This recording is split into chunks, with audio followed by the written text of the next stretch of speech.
Umabot rin ng 16 na taon bago palitan ng Orlando Magic ang kanilang logo. Ayon pa sa Orlando Magic, nakikinig sila sa kanilang mga fans na siyang humihingi naman ng pagbabago sa kanilang kupunan at ito ho'y nagsimula sa kanilang logo. Ngunit marami ang nakapansin na tila kanilang ginaya lang daw itong Toronto Raptors. Tila sila'y magkahawig. Noon pa man ay nakasentro na ang logo ng Orlando Magic sa bola, pabilog. Sa puntong ito ay ginaya lamang ng Orlando Magic ang ibang disenyo ng ibang kupunan na pabilog at pasimple na. Kung mapapansin nyo sa ngayon ay paunti-unti na nga hong nagbabago ang mga logo sa NBA kumpara sa mga dating logo. Mas maganda kasi itong pabilog na style dahil malinis at nakakasabay din sa ngayon sa mga modernong logo. Ang huling team na nagpalit ng logo sa NBA ay ang LA Clippers. From this to this. Yung sa Golden State Warriors, hindi pabilog yung sa kanila.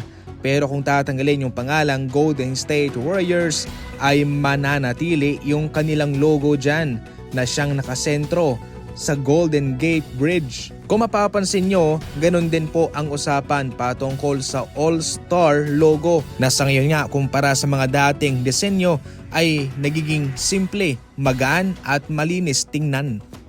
Hindi muna pinatuloy sa OKC ang flight ng Indiana Pacers dahil sa tornado warning. Dinivert muna ang kanilang flight mga idol para maiwasan na ang anumang hindi magandang mangyari sa kanila. Sa June 6 po ang kanilang labanan. Game 1 po yan sa mismong bahay ng OKC Thunder.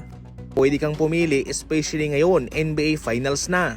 Indiana Pacers laban sa Oklahoma City Thunder, sino kaya ang mananalo? Ang link ay nasa comment section lang sa mga gustong tumalpak.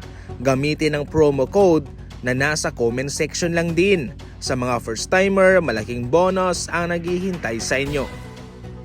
Maraming tumutulak sa ngayon kay Joel Embiid at kay Kristaps Porzingis sa Golden State Warriors dahil sila raw ang mga posibleng kandidatong nababagay sa kanilang kupunan sapagkat sa ngayon ay nangangailangan din naman ng center ang Golden State Warriors. Posibleng si Embiid, tinitingnan dito ang isang posibilidad na baka napagod na itong Sixers sa kakahintay sa kanya. Samantalang itong si Porzingis naman ay on the move sa ngayon. Kabilang siya sa mga papakawalan ng Boston Celtics. Ngunit eto, mababa lamang ang tsansa na sila ay kukunin ng Golden State Warriors. Sa ngayon nga ho ay wais na itong Golden State at kanilang iniiwasan ang mga malalarong marupok na katulad ni Porzingis at Joel Embiid. Sa ngayon mga idol ay mas nakatuon ang kanilang atensyon kay Steven Adams, kay Mark Williams o kay Brook Lopez. Yung huling beses na sumugal ang Golden State Warriors sa pagkuha ng isang prone injury na manlalaro ay si Otto Porter Jr.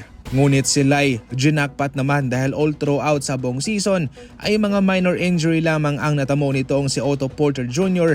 at sa pangkabuuan ay natutulungan pa rin naman niya ang Golden State Warriors. Actually, naging crucial pa ang kanyang papel sa kanilang pagkampiyon way back 2022 kasama si Nemanja Bjelica. Para sa inyo, ano ang komento ninyo? Gusto nyo bang makita si Porzingis at si Embiid sa Golden State Warriors? I-comment lang yan sa comment section.